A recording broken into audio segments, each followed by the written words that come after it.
कहते हैं कि गोरखा रेजिमेंट की तरफ से सेकेंड वर्ल्ड वॉर और प्रथम वर्ल्ड वॉर में भी अंग्रेजों की तरफ से काफी लड़ाइयां लड़ी गई हैं। इतना ही नहीं, अगर आप न्यूज आर्टिकल्स खोजते हुए निकलेंगे तो कहा जाता है कि हिटलर को जिस रेजिमेंट का सबसे ज्यादा डर सताता था वो गोरखा रेजिमेंट हुआ करती थी।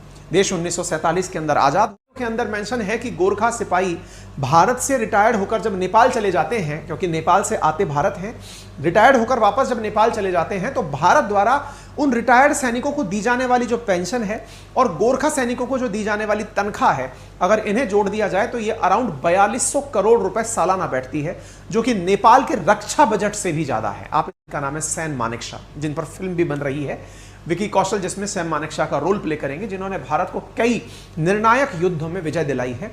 सैम मानेकशॉ का एक बयान है जिससे कि अपने आप में गोरखा की व्याख्या हो जाती है, और वो ये कि यदि कोई व्यक्ति ये बोलता है कि मुझे मौत से डर नहीं लगता, या तो वो झूठ बोल रहा है या वो गोरखा है। साथियों, भारत में गोरखा रेजिमेंट की जो ख्याति है वो अलग अलग खबर निकलकर आई। साथियों, आपके सामने यूरेशियन टाइम्स नामक एक अखबार में क्या जानकारी थी? China keen to recruit Gorkha soldiers in PLA. PLA बोले तो इनकी यानी पीपल्स लिबरेशन आर्मी, जो कि चीन की फोर्स है, आर्मी है, उसके अंदर शामिल करने के बारे में विचार कर रहा है। किनको? गोरखाओं को। गोरखा कौन है? गोरखा नेपाल के जो पहाड़ी लोग हैं उन्हें गोरखा कहा जाता है। हालांकि गोरखा नाम कैसे पड़ा इसके बारे में जान लीजिए कि एक महान संत हुए हैं जिनका नाम है गुरु गोरखनाथ। उन्होंने नेपालियों को या नेपाल की पहाड़ियों में रहने वाले लोगों को लगभग 1200 के अराउंड जो है वो उन्हें गोरखा नाम से संबोधित किया था। ठीक है, खैर, तो will it become third country after UK and India to hit the fearless और मैन? ये क्या है द फियरलेस मैन? आपको याद होना चाहिए भारत के अंदर एक फील्ड मार्शल हुए हैं जिनका नाम है सैम मानेकशॉ, जिन पर फिल्म भी बन रही है, विकी कौशल जिसमें सैम मानेकशॉ का रोल प्ले करेंगे, जिन्होंने भारत को कई निर्णायक युद्धों में विजय दिलाई है। सैम मानेकशॉ का एक बयान है जिससे कि अपने आप में गोरखा की व्याख्या हो जाती है, और वो ये कि यदि कोई व्यक्ति ये बोलता है कि मुझे मौत से डर नहीं लगता, या तो वो झूठ बोल रहा है या वो गोरखा है। साथियों, भारत में गोरखा रेजिमेंट की जो ख्याति है वो अलग अलग तरह से, विभिन्न तरह से चर्चा में आई है। जैसे आप सीडीएस, जो कि स्वर्गीय सीडीएस हमारे विपिन रावत जी हैं, वो भी गोरखा रेजिमेंट के ही मतलब अधिकारी रहे थे। ऐसा नहीं है कि गोरखा रेजिमेंट में गोरखा व्यक्ति ही अधिकारी बनेगा, अधिकारी कोई सा भी किसी भी जगह बन सकता है। तो ऐसे विपिन रावत जी जो हैं वो गोरखा रेजिमेंट से बिलोंग किया करते थे। गोरखाओं की चर्चा युद्ध लेवल पर अगर की जाए तो कहा जाता है कि 1971 का जब इंडिया पाकिस्तान का युद्ध था तो उस समय पाकिस्तान की हजारों की संख्या को कुछ मुट्ठी भर गोरखाओं ने पीछे खदेड़ दिया था। गोरखाओं की एक विशेष पहचान है, झुकी हुई टोपी और साथ में एक खुरी, जिसको कि खुकरी कहते हैं, आगे से झुका हुआ एक चाकू होता है, ये इनकी विशिष्ट पहचान में शामिल है। भारतीय सेना में अलग अलग नंबर्स हैं, कुछ जगह मेंशन है कि 32,000, कुछ जगह मेंशन है 40,000 गोरखा सैनिक फिलहाल सेवा में हैं। गोरखाओं के बारे में अन्य जानकारियों के अंदर मेंशन है कि गोरखा सिपाही भारत से रिटायर्ड होकर जब नेपाल चले जाते हैं, क्योंकि नेपाल से आते भारत हैं, रिटायर्ड होकर वापस जब नेपाल चले जाते हैं तो भारत द्वारा उन रिटायर्ड सैनिकों को दी जाने वाली जो पेंशन है और गोरखा सैनिकों को जो दी जाने वाली तनख्वाह है, अगर इन्हें जोड़ दिया जाए तो ये अराउंड 4200 करोड़ रुपए सालाना बैठती है, जो कि नेपाल के रक्षा बजट से भी ज्यादा है। आप इससे अंदाजा लगा सकते हैं कि भारत इस माध्यम से गोरखा सैनिक जो रिटायर्ड हैं और गोरखा सैनिक जो भारत की सेना में भारत के लिए काम कर रहे हैं, उन्हें जो सालाना रूप से अपने द्वारा पेंशन और जो वो देती हैं,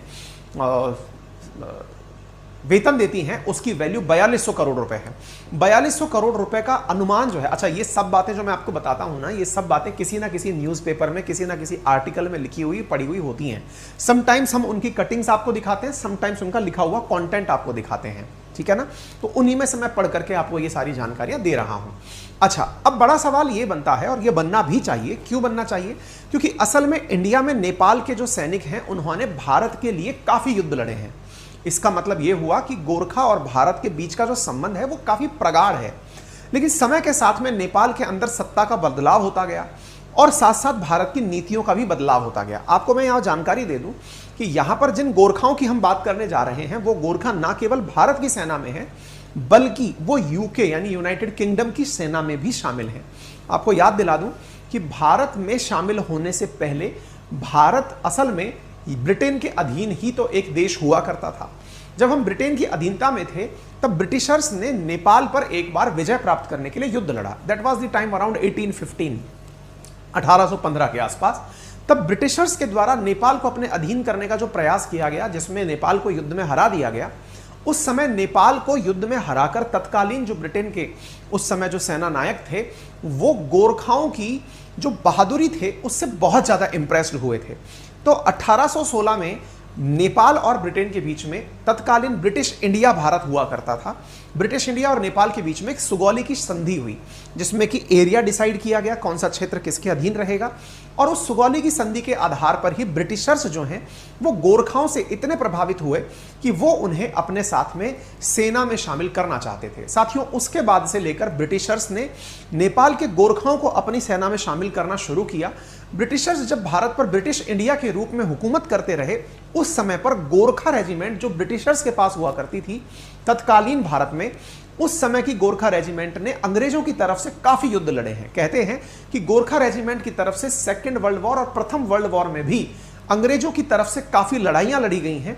इतना ही नहीं, अगर आप न्यूज आर्टिकल्स खोजते हुए निकलेंगे तो कहा जाता है कि हिटलर को जिस रेजिमेंट का सबसे ज्यादा डर सताता था वो गोरखा रेजिमेंट हुआ करती थी। देश 1947 के अंदर आजाद हुआ। 1947 में आजाद हुआ तो यूके, नेपाल और भारत ने मिलकर के एक ट्राइपैराटाइट एग्रीमेंट किया, त्रिपक्षीय समझौता किया, जिसमें यह डिसाइड किया गया कि चूंकि अब गोरखा जो हैं वो नेटिव रूप से नेपाल के हैं, ब्रिटिश इंडिया अब इंडिया बन चुका है, ब्रिटेन अलग हो चुका है, तो गोरखा रेजिमेंट का क्या करें, जो कि अभी तक ब्रिटिशर्स के लिए काम करती आ रही थी। तो फिर निर्णय हुआ 60% और 40% के हिसाब से, यानी कि 40% गोरखा जो है वो काम करेंगे यूके के लिए और 60% गोरखा काम करेंगे इंडिया के लिए। ये जो त्रिपक्षीय एग्रीमेंट था, इसमें से बहुत सारे गोरखाओं को यूके जाकर के यूके की सेना का हिस्सा बनना था, लेकिन बहुत सारे गोरखाओं ने वहां जाने से इनकार किया और वो भारत की सेना में ही शामिल हो गए। तब से लेकर आज तक, 1947 से लेकर के 2022 तक भारत की सेना में गोरखा लगातार सेवा देते आ रहे हैं। आपने बोला 2022 की आपने चर्चा क्यों करी? असल मायने में हुआ यूं कुछ है कि गोरखाओं की लगातार नियुक्ति भारत द्वारा नेपाल में की जाती रही है। नेपाल के तराई रीजन्स में भारतीय सेना जाकर के गोरखाओं की नियुक्ति के कैंप लगाती है और नेपाल के जो युवा भारतीय सेना में शामिल होना चाहते हैं उनको समय समय पर शामिल करके गोरखा रेजिमेंट का हिस्सा बनाया जाता है। ये भी अच्छी बात है, लेकिन इस बीच में मामला क्या निकल कर आता है कि नेपाल में चीन का प्रभाव धीरे धीरे बढ़ने लगता है और इधर भारत की नीतियों में परिवर्तन होने लगता है। चीन का प्रभाव जब नेपाल में बढ़ने लगता है तो कम्युनिस्ट पार्टी की जो वहां सरकार बनी केपी शर्मा ओली के नेतृत्व में, उनका मानना यह था कि हमारे युवा जाकर के, नेपाल के युवा किसी और देश के साथ युद्ध क्यों लड़े, और वो भी भारत की तरफ से। विशेष रूप से तब जब आपको यह ज्ञात हो कि गोरखा रेजिमेंट भारत के लिए युद्ध लड़ती है, तो भारत की तरफ से युद्ध लड़ते समय वो चीन से भी युद्ध लड़ेगी, वो पाकिस्तान से भी युद्ध लड़ेगी, या फिर किसी भी जिसकी जरूरत पड़ेगी उससे जाकर के युद्ध लड़ेगी। तो केपी शर्मा ओली का स्टैंड ये था कि एक बार बैठकर वापस पे टेबल टॉक की जानी चाहिए कि नेपाली युवा जाकर चीन से और पाकिस्तान से क्यों युद्ध लड़े, जबकि नेपाल के चीन के साथ भी अच्छे व्यवहार हैं और नेपाल के पाकिस्तान के साथ भी द्विपक्षीय व्यापार हैं।